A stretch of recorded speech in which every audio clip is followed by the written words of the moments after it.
Oke, assalamualaikum adik-adik. Ketemu lagi dengan kakak di biokimia. Setelah sebelumnya kita bahas mengenai karbohidrat, sekarang kita akan coba sedikit melihat mengenai protein adik-adik ya. Nah adik-adik, untuk protein sendiri ini adalah suatu polipeptida ya, yang memiliki bobot molekul yang sangat bervariasi dari 5.000 hingga lebih 1 juta adik-adik ya.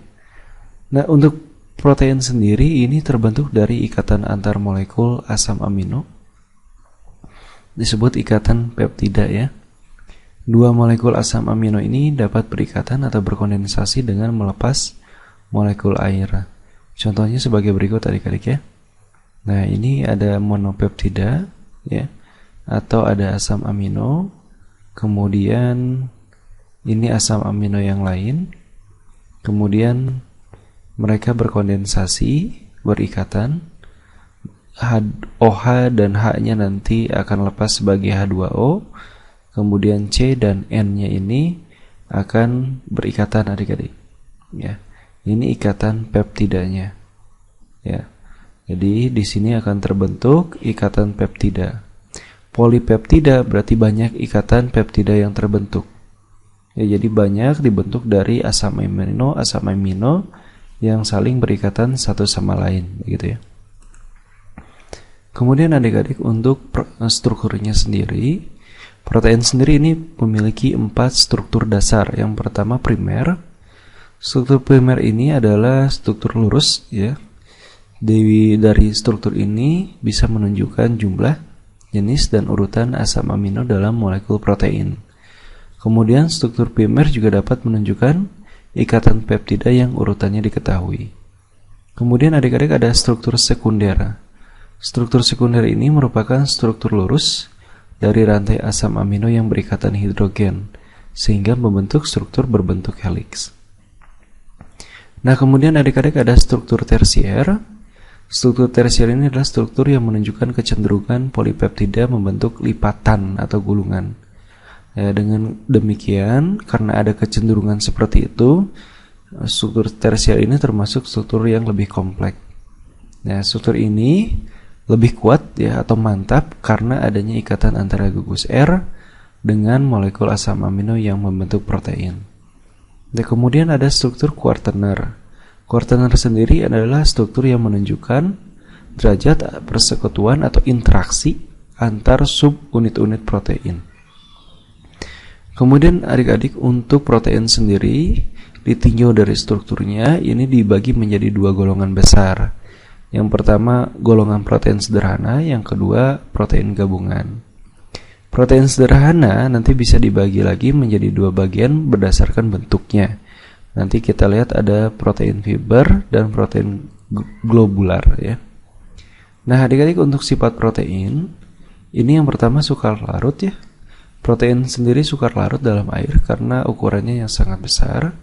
Kemudian dapat mengalami koagulasi. Nanti koagulasi atau pengumpulan ini biasanya karena dilakukan pemanasan atau penambahan asam atau basa. Kemudian amfoter adik-adik. Nah protein ini bersifat amfoter karena dapat membentuk ion Zwitter ya. Jadi ketika protein berada pada titik isolistriknya bisa mengalami koagulasi sehingga bisa dipisahkan dari pelarutnya. Selain itu, sifat yang lain adalah denaturasi. Jadi protein ini dapat mengalami denaturasi atau kerusakan akibat pemanasan. Nanti kerusakannya dimulai dari struktur tersiernya sampai struktur primernya. Nah, untuk mengenal protein, adik-adik seperti halnya tadi karbohidrat, ada reaksi-reaksi pengenalan dari protein. Yang pertama, uji Biuret. Nah, uji Biuret ini digunakan ya untuk mengetahui keberadaan protein. Nanti zat yang ingin kita selidiki atau sampel itu ditetesi larutan natrium hidroksida. Kemudian larutan CuSO4 yang encer. Nanti jika warnanya ungu berarti zat itu mengandung protein. Nah, uji Biuret ini positif bagi semua zat yang mengandung ikatan peptida. Kemudian ada yang namanya uji Santoproteat. Nah, uji ini digunakan atau dilakukan terhadap protein yang memiliki gugus fenil ya. Nanti jika protein yang mengandung cincin benzen ini dipanaskan dengan asam nitrat pekat, maka nanti akan terbentuk warna kuning. Nah, jika ditambah basa, nanti akan menjadi jingga, ya. Kemudian ada uji belerang.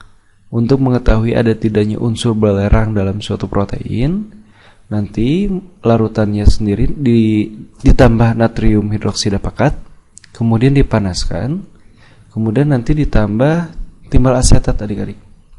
Nanti jika muncul endapan hitam, maka maka ada hal itu menunjukkan keberadaan dari belerang atau sulfur, begitu ya. Nah, baik adik-adik, untuk protein ya, kilasan materinya kakak cukupkan dulu sampai di sini. Kita nanti ketemu lagi di latihan soal, contoh soal dan latihan soal. Oleh karena itu, kakak cukupkan sampai di sini dulu. See you dan assalamualaikum warahmatullahi wabarakatuh.